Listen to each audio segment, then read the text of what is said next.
उत्तर प्रदेश अब 5 अंतर्राष्ट्रीय हवाई अड्डों वाला एकमात्र राज्य बनने की ओर अग्रसर है। प्रधानमंत्री नरेंद्र मोदी 25 नवंबर को जेवर में नोएडा इंटरनेशनल एयरपोर्ट का शिलान्यास करेंगे और साथ ही जनसभा को भी संबोधित करेंगे। वहीं इस मौके पर सीएम योगी आदित्यनाथ भी मौजूद रहेंगे, जिसको लेकर जेवर एयरपोर्ट पर विशेष तैयारियां चल रही हैं। तस्वीरों में आप देख सकते हैं कि किस तरह से तैयारियां चल रही हैं। यूपी पुलिस, यमुना अथॉरिटी के सभी आला अधिकारी मौके पर पहुंचे हुए हैं। देखिए, माननीय प्रधानमंत्री जी के कर कमलों से इसका शिलान्यास 25 तारीख को होना प्रस्तावित है। ये अंतर्राष्ट्रीय एयरपोर्ट जो 3 फेजेज में बनेगा, अभी पहले फेज का ये काम हो रहा है। 13 से 34 हेक्टेयर ज़मीन में 2 रनवे का ये शुरुआती एयरपोर्ट होगा, बाद में 5 रनवे का और एमआरओ के साथ एयरपोर्ट होगा। इसके सभा स्थल पर सारी तैयारियां हो चुकी हैं। आप सभी लोग सभा स्थल पर मौजूद हैं। इसमें माननीय प्रधानमंत्री जी के लिए मंच, उनकी सिक्योरिटी की व्यवस्था, लोगों के बैठने की व्यवस्था, मीडिया लाउंज, वीआईपी लाउंज, उनके लिए अलग अलग एंट्रेंस, एक एग्जीबिशन गैलरी तथा जो सिक्योरिटी के लिए जो है हेलीपैड्स वगैरह सभी चीज़ें तैयार कर दी गई है। लगभग 70% से ज़्यादा काम, यहाँ 70% से ज़्यादा काम हो चुका है और समय से कल दोपहर तक के एसपीजी को जो डायस और डायस के पीछे का एरिया हैंडओवर कर दिया जाएगा और सब चीज़ें बिल्कुल समय से हो रही हैं, किसी प्रकार का कोई विलम्ब नहीं है। देखिए, जो पहले चरण में 13 से 34 हेक्टेयर में जो ये कंसेशन एग्रीमेंट हम लोगों ने किया है ज्यूरिख इंटरनेशनल एयरपोर्ट एजी के साथ, वो 30,000 करोड़ की परियोजना है।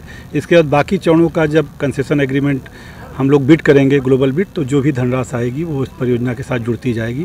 पहली उड़ान भरने की कब तक संभावना है? 1095 दिन में पूरा करना, नहीं तो बहुत हैवी पेनाल्टी है डेवलपर को। और 1 अक्टूबर से वो 1095 दिन शुरू हो चुका है, उसके बहुत पहले ही शुरू हो जाएगा, 2024 के प्रारंभ में ही शुरू हो जाएगा। सर, क्या दूसरे चरण का एक्वायरमेंट होगा, उसी में टोटल ओवरऑल ज़मीन एक्वायर कर ली जाएगी, ऐसा सुनने में है?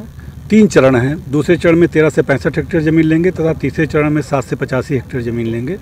तो अभी दूसरे चरण की एसआईए हो गई है, अगले 15 दिन के अंदर वहाँ लैंड एक्विजिशन शुरू हो जाएगा और तीसरे चरण का भी मार्च तक शुरू हो जाएगा।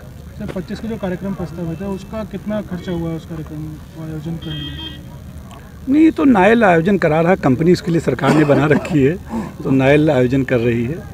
25 नवंबर यानी कल सुबह पीएम मोदी यहां पहुंच जाएंगे। वहीं सीएम योगी आदित्यनाथ भी मौजूद रहेंगे। तो आइए आपको बताते हैं दुनिया के सबसे बड़े एयरपोर्ट की क्या होंगी खासियत। जेवर एयरपोर्ट के निर्माण में 29,650 करोड़ रुपए खर्च होंगे। यहाँ एक साथ 178 विमान खड़े हो सकेंगे। पहली फ्लाइट यहाँ से सितंबर 2024 में उड़ेगी। जेवर एयरपोर्ट बन जाने से दिल्ली एयरपोर्ट का एयर ट्रैफिक लोड कम हो जाएगा। इसके साथ ही दिल्ली देश का पहला शहर बन जाएगा, जहाँ 70 किलोमीटर की रेंज में अब 3 एयरपोर्ट होंगे, जिसमें 2 इंटरनेशनल होंगे।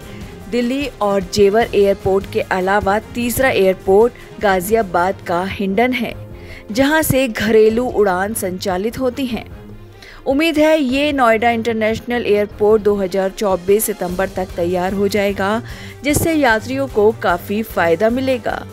नवोदय टाइम्स के लिए करुणा ठाकुर की रिपोर्ट, दिल्ली।